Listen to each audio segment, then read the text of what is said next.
Саламатсыздарбы, урматтуу телекөрүүчүлөр, сиздердин назарыңыздарда бүгүнкү маселе көрсөтүүсү.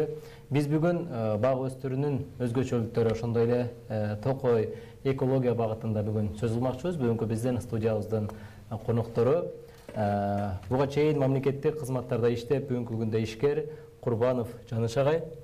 Ошондой эле экологиялык техникалык коопсуздук боюнча мамлекеттик инспекциясынын Кара Көл, Таш көмүр шаарлары жана Токтогул району боюнча башкармалынын башчысы Эламанов Абдималик мырза.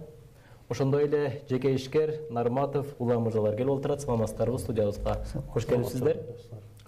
Алгач мына ушул Жаныш агай сизге суроо бергим келип турат да. Өзүңүз билгендей эле акыркы учурларда ушу мамлекетибизде бардык тармактарда эле сандан сапатка өтөбүз деп атабыз да. Мына ушул бак өстүрүүнүн дагы бир өзүнүн өзгөчөлүктөрү. Баягы биз жөн эле көп жылды баягы биздин убакытты алган бак дарактардан арылып, биз тез түшүм бере турган сапаттуу бактарга өтүүнүн аракетин көрүп атабыз да бүгүнкү күндө.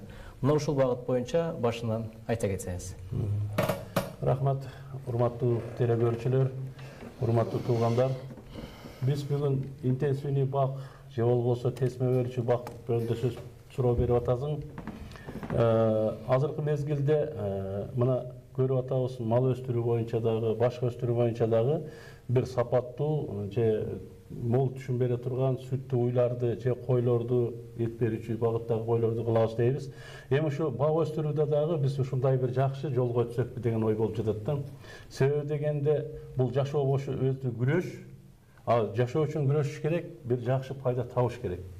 Интенсивный бактарды алып көрө турган болсок, мисалы үчүн 10 сотук жерге биз табигатта мурдатан тигип жүргөнбүз бир 40 түптү. Эгерде биз карлик көчөттөрдү тиге турган болсок 220 түп тигишибиз керек. 80 сантиметр же 1,5 метрден кыла турган болсок.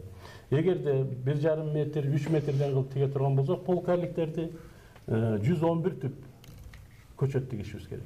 Эми ушунун кайсынысы пайда берет? Ал бизде интенсивный тесме өрүүчү өсүмдүктөр азыркы мезгилде 3 жылдын ичинде мөмө берип жатат.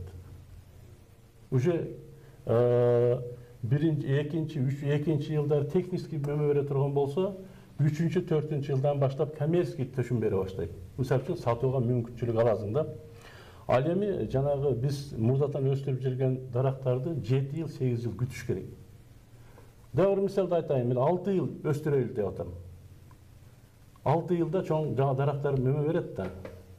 Ошо 30 кило мөмө бере турган болсо, 40 түбү канча мөмө берет? Ошол эле 111 түп 30 килодон мөмө бере турган болсо канча мөмө берет? 660 килограмм берип атат. Ал эми 222 түп 30 килодон берсе канча мөмө берет? Эгер 30 сомдон сата турган болсок, кайсыдан көбүрөөк киреше алабыз? Бүгүнкү күнү ушу элдин кирешени жакшыла турган багытка өтүшүбүз керек да. Анан дагы бир нерсе, бул эми карлик болсо, интенсивный тесме өрүүчү, анын сорту, сапаты. Бир кездерде, мына мисалы үчүн Голден, же болуп Пилпилор, Размерин деген сорттор чыккандар. Аны илим өнүккөн сайын азыр жаңы жакшы сорттор, товарный вид жакшы, даамы жакшы, сакталышы жакшы, ушундай алмалардын сорттору келип чыкты да.